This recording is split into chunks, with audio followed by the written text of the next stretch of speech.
No final da tarde, com ventos leves e refrescantes, Francisco e seus filhos, José e Maria, descansavam na varanda tomando um mate quente, após um longo dia de trabalho nos ervais. José olha para a cuia e se pergunta, qual seria a origem do mate?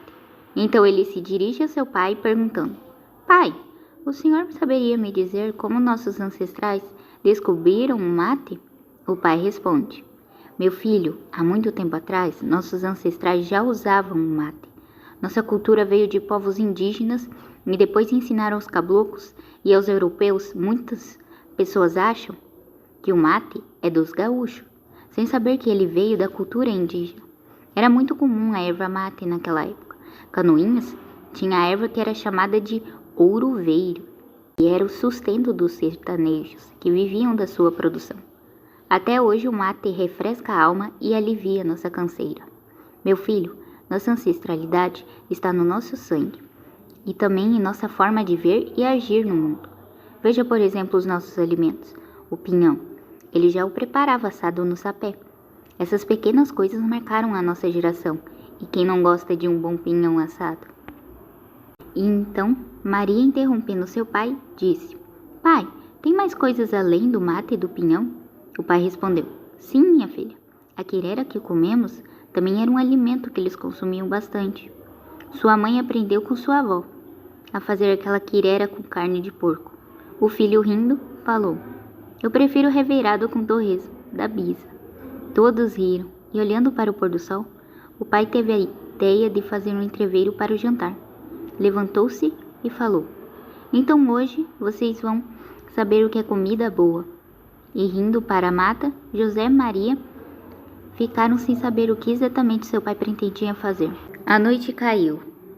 Os grilos cantavam, quebrando o silêncio do sertão. Maria saiu do quarto, atraída por um cheiro bom e desconhecido. Sua mãe, Maria Rosa, cortava pinhão cozido e seu pai fritava carne de porco enlatada. Maria percebeu que, além disso, tinha diversos outros ingredientes, que de forma direta não era possível saber o que teriam para o jantar. Então perguntou para a mãe, nossa mãe, que confusão de temperos e alimentos vocês estão fazendo? A mãe, com lágrimas no rosto, falou, esse alimento se chama entreveiro.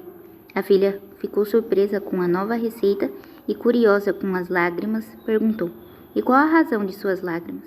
A mãe, parando o que estava fazendo, sentou-se perto do fogão a lenha e contou a seguinte história. Minha filha, essa refeição me faz lembrar de seu avô. Como um bom caboclo, ele amava comer pinhão e principalmente entreveiro. Foi ele que me ensinou a fazer esses pratos. Mas sempre que fazia, ele me contava de uma guerra que aconteceu aqui. Ele contava que nunca passou tanta fome e medo como naquele período. Eles só queriam continuar em suas terras e viver suas vidas, mas foram expulsos. Ele contava que muitas vezes tinha que comer couro de cintos e lamber o próprio suor do rosto para saciar a fome.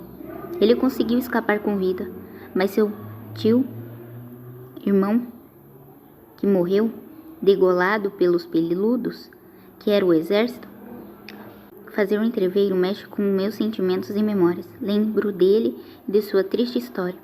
José ouviu também a história de sua mãe. Abraçou-a e beijou seu pai. Sentou-se perto do fogão a lenha e passou a observar como seus pais faziam essa receita com pinhão, toucinho, várias carnes e diversos temperos. Seu objetivo era aprender e assim transmitir essa receita aos seus futuros filhos. Enquanto isso, o pai continuou. Meu pai dizia que antes da chegada da estrada de ferro, aprenderam com os indígenas que a natureza poderia lhes dar tudo o que precisavam para sobreviver. Não consigo compreender como um homem pode destruir sua fonte de vida. Tantos alimentos simples que temos, mas que possuem uma história bonita e rica. Tudo vem da terra, da natureza. João Maria ensinou às pessoas que era necessário cuidar da mãe terra. Os índios há muito tempo sabiam desse preceito, mas para enriquecer um pequeno grupo, os poderosos destruíram e mataram. A nós restou apenas a memória, e o que nos conforta é a nossa culinária. A história amarga narrada pelos seus pais. José e Maria ouviram de forma atenta e com todos os sentidos. Uma história de sangue e luta era contada, enquanto sentiam o agradável cheiro do entreveiro. Tudo convergia para uma única ideia: A tentativa de extermínio do caboclo não deu certo, pois sua cultura religiosa, a culinária, os costumes e o comportamento ainda permanecem presentes na região do contestado.